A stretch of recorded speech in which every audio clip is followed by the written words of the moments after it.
ভারতবর্ষের প্রথম মহিলা পরিচালিত হাসপাতাল আজকে শুভ সূচনা হলো ত্রিপুরা শান্তিনিকেতন মেডিকেল কলেজ এবং হাসপাতালে। পর্যায়ক্রমে এই হসপিটালটি 1100 বেডে রূপান্তরিত হবে এবং আমরা আনুষ্ঠানিকভাবে এটিকে উদ্বোধন করব মাননীয় মুখ্যমন্ত্রীর উপস্থিতিতে বা তেনার হাত ধরে।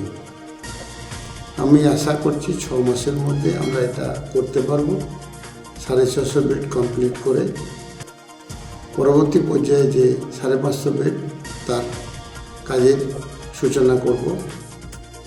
মানুষের যে প্রত্যাশা এবং আমাদের যে ভাবনা, এটি নর্থ ইস্টের সেরা হসপিটাল হবে।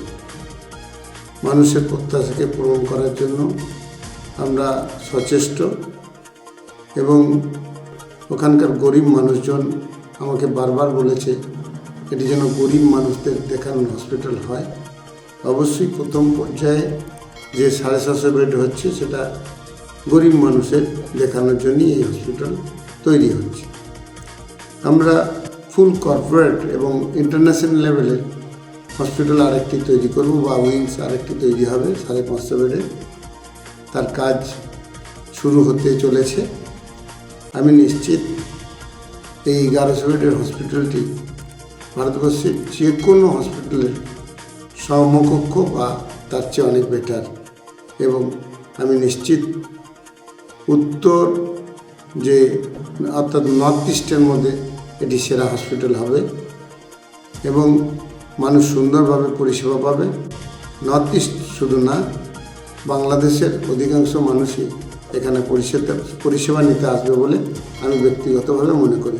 নমস্কার সবাইকে। আজকে শান্তিনিকেতন মেডিকেল কলেজের মধ্যে আমরা চলে এসে পড়েছি, আর এসে কিন্তু অনেকটাই ভালো লাগছে। আর এই পূজার মাধ্যমে আইপিডি একটা পূজার মাধ্যমে উদ্বোধন করা হয়েছে। আর তার পাশাপাশি আমাদের কিন্তু ত্রিপুরাবাসীদের জন্য অনেকটাই গর্বের বিষয় যে শান্তিনিকেতন মেডিকেল কলেজের মধ্যে এত সুন্দর সুন্দর আমাদের জন্য পরিষেবা চলছে। আর তার পাশাপাশি 10 টাকার বিনিময়ে আমরা যে ওপিডি যে ক্লিনিক, এটা কিন্তু মধ্যবিত্ত পরিবারের জন্য কিন্তু অনেকটাই সুবিধাজনক। তো সবাই আসবেন আর সেই পরিষেবাগুলো গ্রহণ করবেন। আপনারা দেখছেন পজিটিভ বার্তা platform. Think positive, be positive.